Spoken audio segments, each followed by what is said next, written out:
Hadn't planned on making a video, so I've got some background noise. I'm using the wrong mic, so excuse all the low production quality.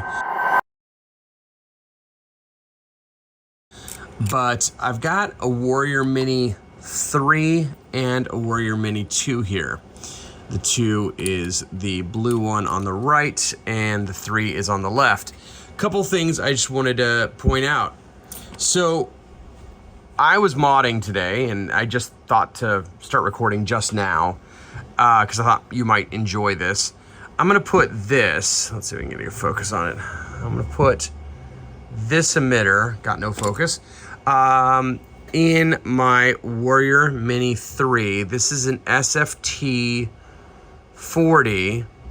3000K from Kai Domain. So this is gonna be a nice, awesome, warm light. Gonna stick it in this head. Now, when I was dismantling these, I thought it was interesting that you've got the typical optic and reflector from the Warrior Mini 2 here. This is, if you've opened one of these up, it looks very familiar.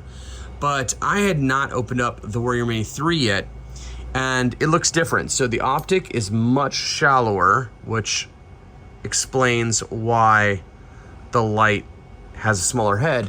Also notice that this is part of the bounce sensor assembly. It's a machined metal part, so it's unlike anything I've seen in Olight yet.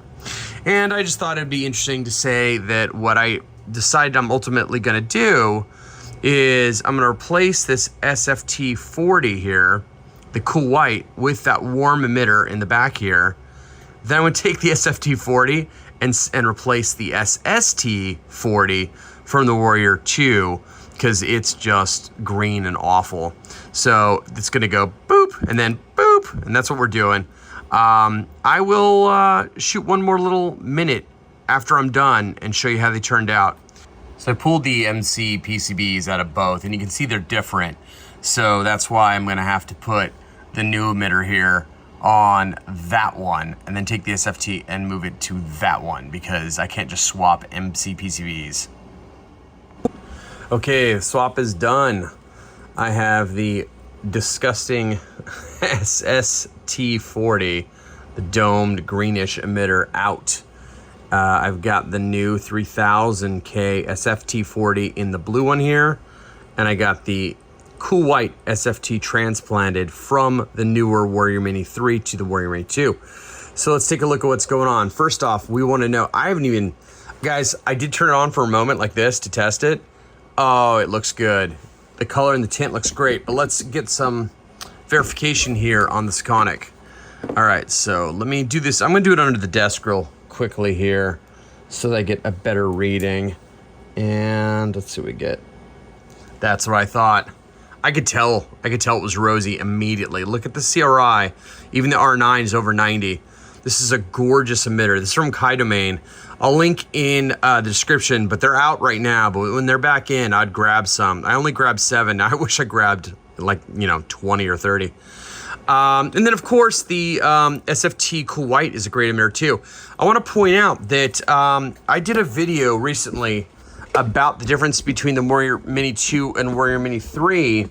And one of the things I noted was that the beam was slightly more concentrated on the Warrior Mini 3, the new one. Well, that's mostly apparently due to the smaller emitter, because take a look. Once I got the, okay, so there's the 3000K, and here is the SFT in the Warrior Mini 3, and you can see that they're essentially the same beam. So there you go. Even though the head is much larger, let me adjust this again. Even though the head is much larger on this Warrior Mini 2 versus the 3, the beam looks the same when you got the domeless emitters in there. So, all right, that's what I was doing this weekend. I hope that helps other people decide what they want to do if you're swapping your lights. And I'll see you in the next real review. This was just an off-the-cuff thing I thought to do while I was modding. See you guys.